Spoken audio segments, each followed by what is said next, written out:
So we've got realized vol was all quiet on the crypto front for most of last week. We had BTC 10-day hitting 25% until the move happened yesterday. Massive 10% pop. That obviously took realized 10-day realized from 25 back up to 40. And that 40, to be fair, doesn't even include the whole of that 10% spike. If we'd managed to stay at 30K by the end of yesterday, then you would have seen an even bigger pop in realized vol. But because we mean reverted back down a bit, it only moved up to 40.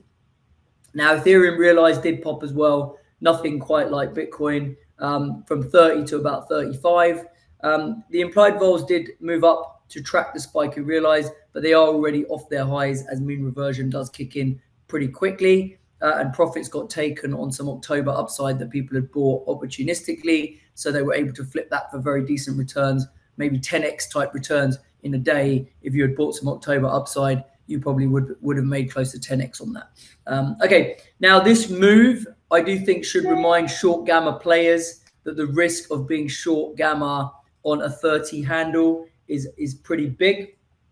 And I do believe a fair amount of short gamma players might have got liquidated on that move as well. So, you know, it does remind us that we are still talking about crypto asset, and crypto assets can do some crazy stuff. So maybe the vols don't mean revert quite as quickly this time in the short end. Our next chart will show what the term structure has done. And typically when the term structure inverts like this, you do tend to see pressure come back pretty fast after a few days of not a lot going on. So this move here and this move here in Ethereum. So it's about a 4 vol pop in the front end, taking us to the high 30s on Bitcoin.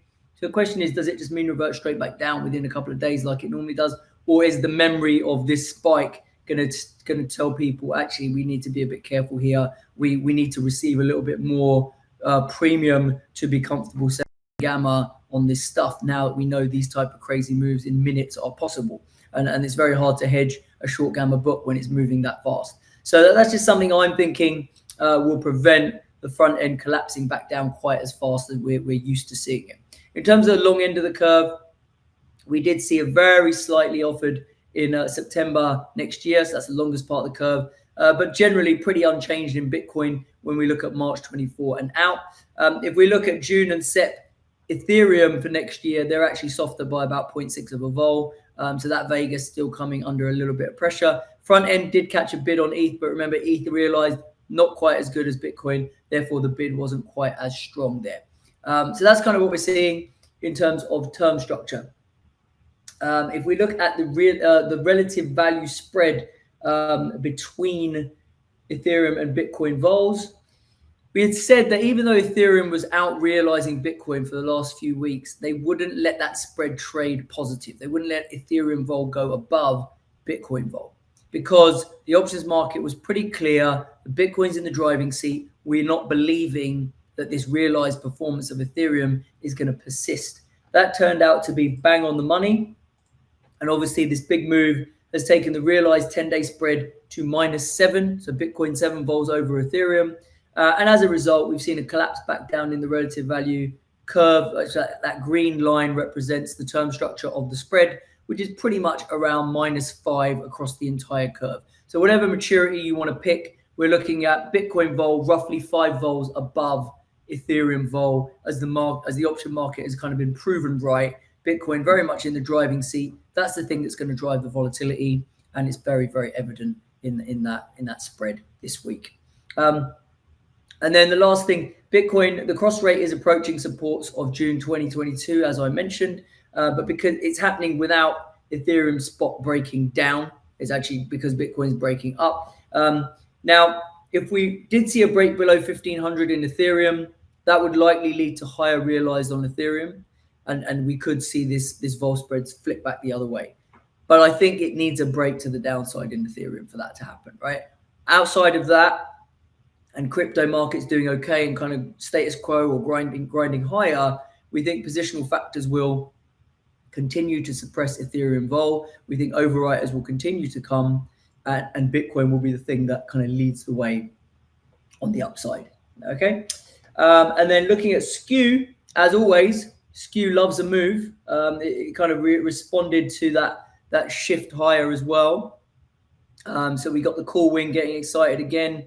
It was the put wing was getting excited last week as Ethereum's rally kind of failed and we saw a bit of weakness. And this time Bitcoin on the upside has flipped the entire curve of Bitcoin in terms of skew back towards call premium. So you're looking at roughly 2 vol call premium in the front. It goes out all the way to 8 vols in the back. So generally I look out to 6 months on my metrics, but if we look all the way out to September next year, we've got an 8 vol premium for calls, which is pretty massive. Ethereum skew also turning back towards calls.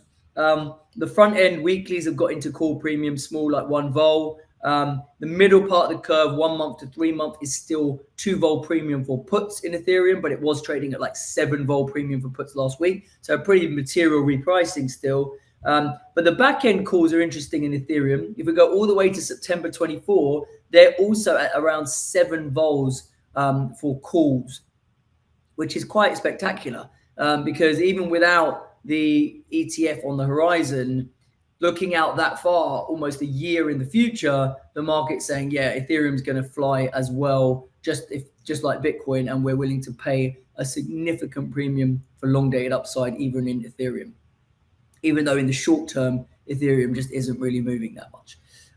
Now, given that largest divergence in skew pricing is now happening in that 1 to 3 month part of the curve, where you've got the biggest differential in skew between Bitcoin and Ethereum, that suggests to me that the options market thinks that we're going to get the Bitcoin ETF approval in that time frame. So what I'm saying is you can kind of imply from the options market pricing that they think the odds of getting confirmation, or the majority of the confirmation that you need that the ETF is happening in that time bucket, right? That might get rolled and extended into the 6 months time frame as we kind of pass through time and get towards December. But right here, right now, it seems like the options market thinks in the next 1 to 3 months we're going to know about the Bitcoin ETFs and we're going to get our big explosion higher in Bitcoin. That's how I read that skew differential and where that resides on the curve. Okay, so that's what I'm seeing. Now, if we look at what's going on in flows, starting with Bitcoin flows, down around 10% on the week. So a little bit less volume trading. We did see a large on-screen bid. So normally I have block trades up here on this thing, which is called the Paradigm Sniffer. It shows what the big blocks going up on Paradigm are. But you also have on-screen activity that pushes vols around as well. And it can actually have quite a material impact on vol. So this week we got 10 delta calls in December getting lifted quite aggressively.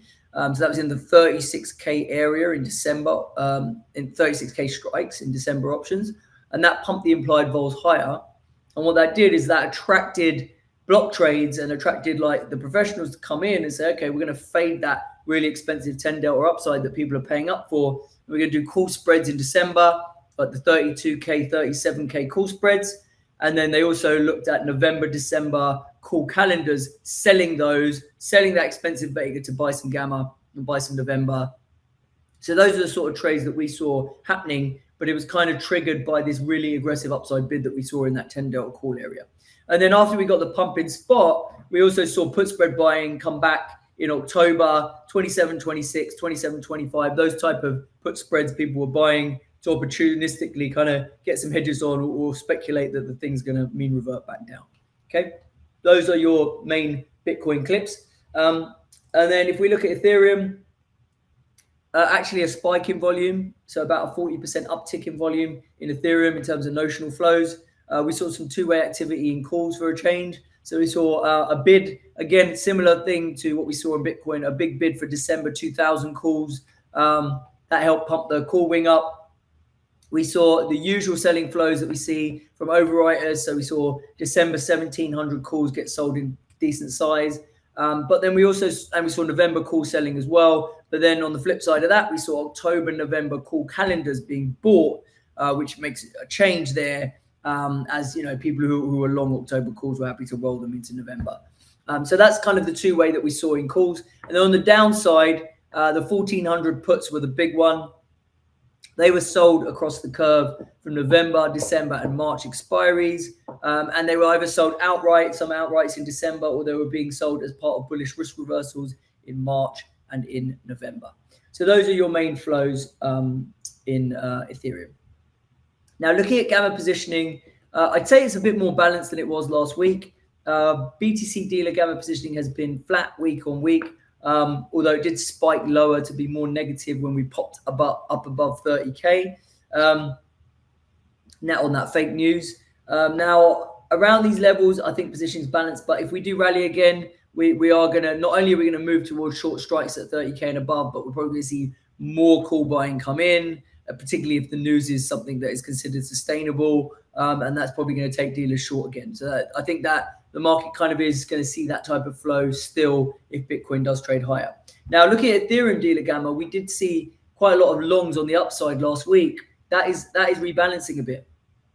So Ethereum dealer gamma is starting to drift lower back towards neutral.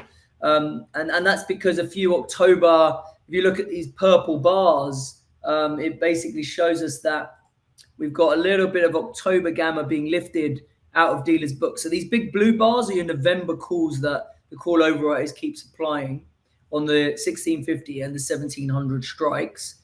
And now we've seen some October buying to counteract that, which is why the gamma positioning where we were last week up here has started to head lower because those Octobers are offsetting. Okay, so that's where we are. Now, if we were to blast through this sort of area, this 1750 area or whatever, then we're going to go into this territory where the street really doesn't have a lot on. And if we manage to get away on the upside on Ethereum, then you probably will see call buyers come in, right? Because Ethereum has underperformed quite a lot. So I actually think the setup is similar in both. I think we've already got the setup for Bitcoin to get short gamma on the upside, and we saw that big spike down. But I actually think the same thing's going to happen on Ethereum if we break higher. If we can pop above 1750, then Ethereum can get taken short gamma, and I think more call buying flow will come in the front end, and that will actually exacerbate that move. So I think both assets can be free to move on the upside if we breach certain areas like 30K on Bitcoin and sort of 1750 to 1800 on Ethereum. That's the summary for this week in crypto. Thanks a lot. As always, I'll catch you guys later.